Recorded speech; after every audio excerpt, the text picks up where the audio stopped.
Assalamualaikum. Kalau tadi Yazid itu bukan Yazid Muawiyah. Yazid kenapa? Yazid bin Muawiyah. Bukan. Bin Akhnas, ya. Karena Yazid Muawiyah dia termasuk berkhianat kalau nggak salah ya. Yazid Muawiyah. Oh itu kesini ya, dia bukan kan anaknya Muawiyah ya, Ya. bukan sahabat. Ini kan masih di zaman Nabi ya. Ini Yazid bin Akhnas, Ma'an bin Yazid bin Akhnas. Nama Yazid banyak sekali. Di Arab kan nama kan nggak jauh dari Ali, Hasan, Ahmad, Muhammad sampai hari ini. Ya, Ibrahim gitu. Nggak kayak kita kan namanya aneh-aneh gitu. Di Arab nama nggak jauh dari itu. Ya, nama Nabi, nama sahabat gitu. Jadi bukan Yazid bin Muawiyah. Kemudian tadi mata uang yang dikaitkan dengan emas. Apakah seperti itu emasnya di bank atau di mana? Karena kita kan juga pegang dinarnya apa dalam bentuk emas. Ya itu teknis ya. Seandainya betul-betul ditaati, insya Allah tidak merosot nilai rupiah sebagaimana yang kita alami sekarang ini. Artinya misalnya begini, ketika kita pegang uang, taruhlah waktu itu setiap kali kita megang uang 10.000 misalnya, berarti kita punya 1 gram emas misalnya ya. Wah ini luar biasa, 10.000 1 gram emas, kan dulu segitu emas. Insya Allah dulu tahun 1960 misalnya atau 1970 mungkin emas segitu. Ya sudah dipatok tuh 10.000 1 gram, 1 gram 10.000, ya sudah. Ya tapi emasnya di mana Pak? Karena kalau dinar itu emasnya dalam bentuk mata uang ini emas ini, artinya emas ini sebenarnya emas terus. Ya kalau mau pakai langsung emas ya bagus sekali, ya kan? Tapi seandainya itu sebagai wakil, ya emasnya taruh di mana kan masalah teknis. Negara ya punya gudang atau punya bank, punya apa gitu. Artinya disepakati dulu. Dan emasnya ada tentu ya nggak bohong-bohong. Emasnya disimpan di mana gitu. Artinya setiap kali kita bawa ke bank, bawa duit 10.000, saya pengen tukar 1 gram, ya bank harus siap. Insya Allah aman. Tidak seperti hari ini. Luar biasa. Hampir 1 juta kan, 1 gram kan. Baik, berikutnya Pak Jamil. Assalamualaikum warahmatullahi wabarakatuh. Assalamualaikum. Saya ingin menanyakan konteks kekinian tentang apa-apa yang terjadi di masa Nabi. Itu apakah kita tetap mengikuti apa yang dilakukan pada saat Nabi mengerjakannya, misalnya memerintahkannya. Seperti misalnya tadi kalau ada temukan uang atau benda yang berharga di jalanan, tempat umum maksudnya, itu apakah kalau di balik besar tadi disebutkan atau di balik kecil, kalau kecil itu, tapi apa bedanya besar atau kecil, tapi bukan uang atau harta kita. Satu. Yang kedua, kalau di balik besar, kalau sekarang itu kekiniannya itu melapor ke pihak yang wajib. Kita harus berbaca, bukan tahan sendiri, kita lapor sendiri semuanya. Apakah seperti apa yang harus kita lakukan dalam masa kekinian? Terima kasih. Assalamualaikum. Ya. Apa bedanya besar dan kecil? Kan itu bukan milik kita. Bedanya Nabi yang membedakan. Untuk yang besar, Nabi bilang kenali ikatannya, tunggu sampai setahun. Itu kan kata Nabi.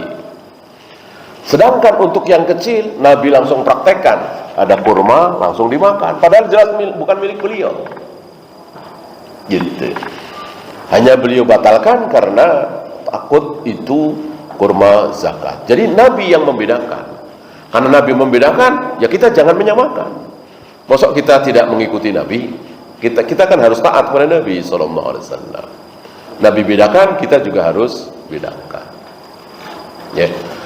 Adapun lapor dan seterusnya yaitu masalah teknis. Tentu itu lebih baik ya. Lapor ke polisi, telah menemukan uang sekian ratus juta, siapa yang memiliki, buktinya begini misalnya. Ya, itu masalah teknis. Apakah nama kunyah harus diambil dari anak tertua? Iya, sunahnya seperti itu ya. Tapi tidak tertutup kemungkinan ya. Karena ada sahabat yang kunyahnya 2. Ada sahabat yang kunyahnya 2. Maka boleh misalnya dengan anak perempuan atau mengambil dari anak laki-laki, walaupun anak laki-laki itu nomor 2. Apakah tetap menceritakan nikmat dari Allah kepada orang lain jika bisa menimbulkan dengki dan penyakit ain? Tadi kita bahas ya. Kalau dengki kita kan nggak tahu ya. Itu urusan orang lain. Yang penting diri kita.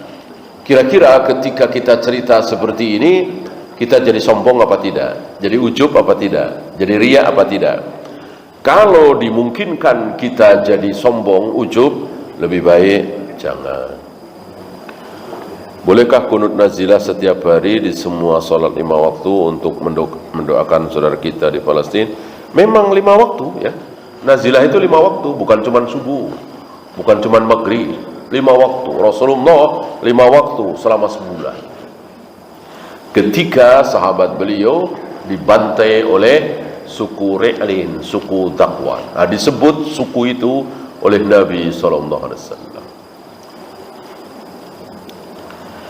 Apa hukum anak menuntut orang tuanya, mana yang boleh, mana yang tidak? Tadi yang boleh sekedar nanya, ini boleh apa tidak? Ya Rasul, ini boleh apa tidak? Gitu. Bukan apa istilahnya ya, memenjarakan ayahnya, memenjarakan ibunya. Saya kira itu termasuk bukan birrul walidain, termasuk uququl walidain. Fatwa, sekedar pengen tahu aja. Ayahku begini-begini ya Rasul. Gitu. Ada seorang wanita yang datang pada Nabi alaihi salatu wassalam, ya Rasul, aku enggak ditanya-tanya, ayahku menikahkan aku dengan seorang laki-laki. Kata Nabi, kalau engkau mau, kembalikan maharnya. Artinya tidak jadi suami istri lagi, tapi kembalikan maharnya. Berarti seorang perempuan yang dipaksa nikah oleh ayahnya, dia berhak menolak. Dia berhak datang ke hakim supaya hakim memfasah pernikahan itu.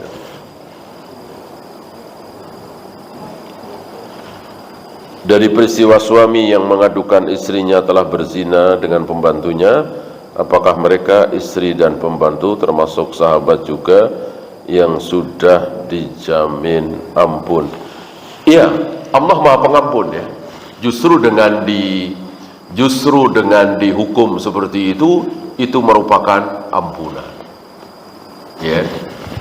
Dengan adanya potong tangan, dengan adanya kisos, dengan adanya cambuk, dengan adanya rajam, itu jalan menuju surga. Jalan menuju surga. Manusia bukan malaikat, pastilah berbuat salah. Nah, dia ingin membersihkan kesalahannya supaya masuk surga, tidak masuk neraka. Nah, salah satu caranya dicambuk, dirajam, dikisos. Gitu. Walaupun itu bukan satu-satunya cara. Artinya, seandainya ada di antara kita sekarang ini, di negeri kita ini, kok ada yang berzina, kok ada yang minum khamar, dan di negeri kita tidak ada cambuk, tidak ada rajam, bisakah diampuni? Bisa. Bisa. Ya. Jadi cambuk, rajam, dan seterusnya bukan satu-satunya cara. Wallahu a'lam.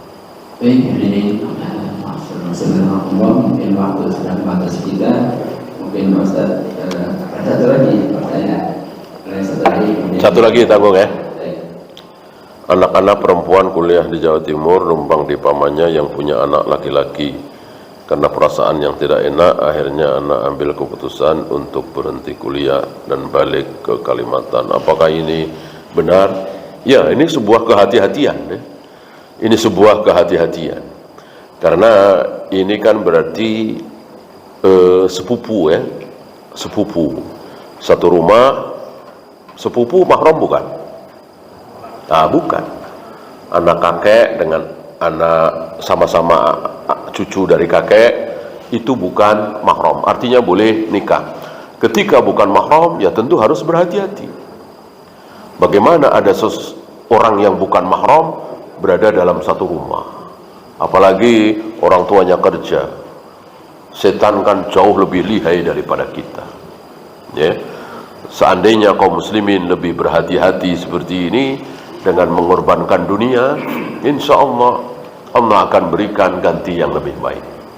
Man taraka syai'an lillah awwadahullahu lahu khairan minhu. Barang siapa yang meninggalkan sesuatu karena Allah, Allah akan ganti yang jauh lebih baik. Gak apa-apa, kehilangan gaji, kehilangan karir, demi supaya terjaga dari zina, terjaga dari keburukan, Allah akan ganti yang lebih baik, insya Allah. Terima kasih kepada kita Salam dan terima kasih kepada teman sekalian yang sudah mengikuti acara ini.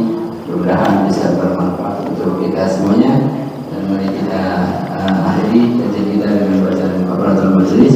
Subhanallah wa bihamdihi asyhadu an la ilaha illa anta astaghfiruka wa atubu ilaik. Sebagai moderator atau sebagai pembaca barangkali ada kesalahan dalam pengucapan, kami mohon maaf yang sebesar-besarnya, dan saya akhiri. Assalamualaikum warahmatullahi wabarakatuh.